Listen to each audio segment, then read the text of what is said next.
Well, hello friend from YouTube. This time I'm going to be making a presentation of the main reason your rifle zero is going to be moved and you may lose the accuracy and precision on your rifle. I have them grouped in four different groups itself. The first one is going to be your rifle or your gun reasons. The second one is going to be your ammunition. The third group is going to be your personal or shooter reasons that your zero is going to be moved, and your fourth one and last one is going to be the atmosphere or ambient conditions. The first group is going to be the rifle. Before you head to the range, always make sure all your screw, all your parts in your rifle is going to be torqued to your producer's specifications. Starting from the muzzle brake, make sure it is properly tightened. Once I was shooting over 500 rounds, and when I make it to like 600, the muzzle brake was loose and it was spinning around. That way it was affecting my point of impact. If you're using a precision rifle, make sure your bipod is fixed properly, is correctly torqued to specification. Make sure you check on the base where you will be installing your scope. Check on your ring, check on every single screw. If you add an extra pad, it will change a little bit your point of impact. If you add extra lights or something to your rifle, it's going to change your point of impact. Somehow check for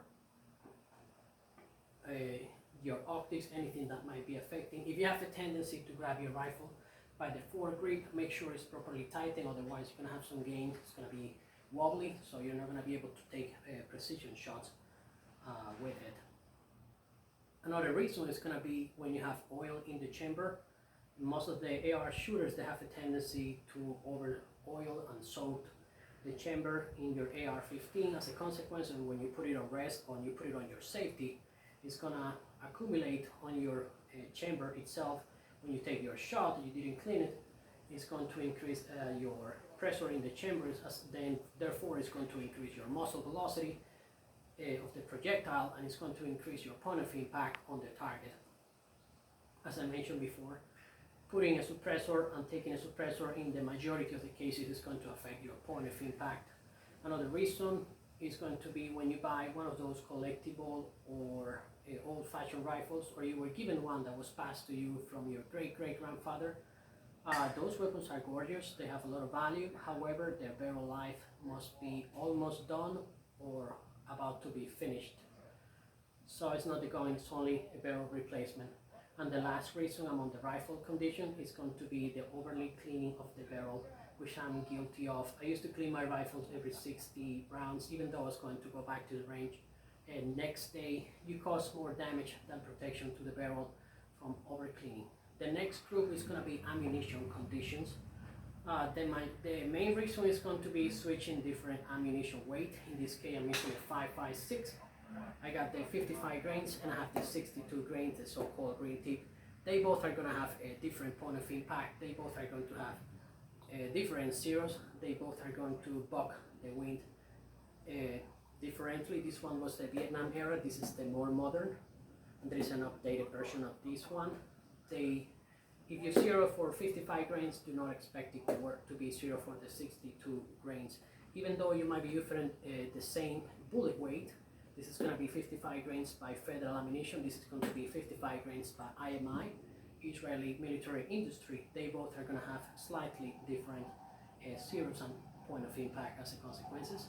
Another reason that it's going to be related to ammunition, if you clean your ammunition, which I'm guilty of it, and then you go try to handle if you clean your rifle and then you try to handle the ammunition, you're going to be passing oil toward your ammunition. If you are a military, you got dirt on your ammo, that's going to affect your point of impact. Once I was at the range and we started shooting around 8:30 in the morning, and then by 10:30 I didn't realize the sun moved and the sunlight was directly over the ammunition, so I lost my point of impact because the ammunition got heated. If you change different lots, different packs, different brands, it's going to be affected too. Also, another reason that is very well documented, but it doesn't happen so often, is if you get old ammunition that you move to a new house, or somebody gives you some old ammunition, even though it's 5.56, but it's not going to be as accurate as fresh ammunition. The third group is going to be personal reasons.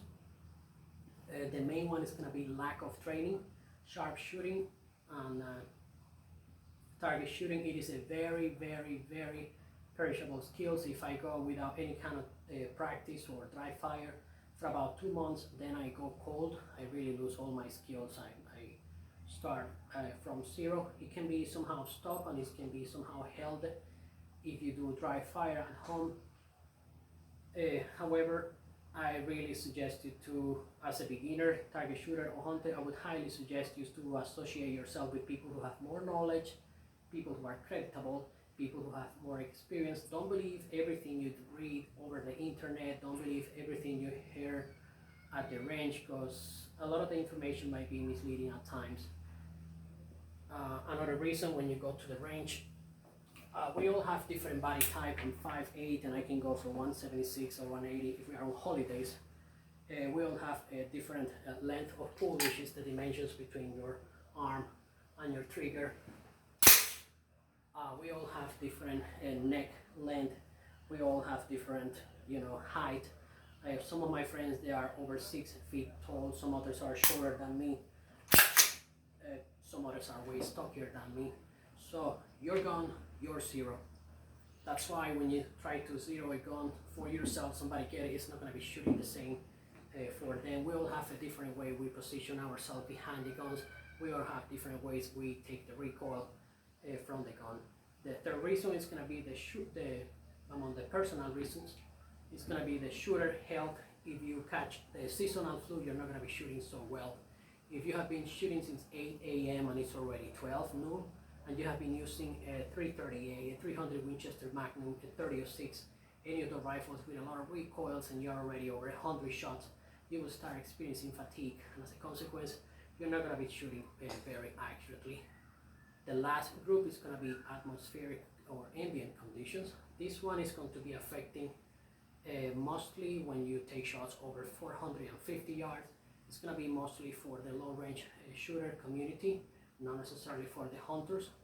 When you move to Florida, to Kentucky, Colorado, Alaska, you name it, and you go from a flat area to a mountain area, your pressure, altitude, and temperature is going to be drastically affected, which is going to be more noticeable when you go over 450 yards. However, even though all your previous conditions are properly set, nothing is wrong, because of the atmospheric and ambient conditions, your zero or your accuracy is going to be affected. Alright, my friends, this is all I have to share with you for today. If you like my videos, please give me a like, subscribe to my channel, share it with your friends.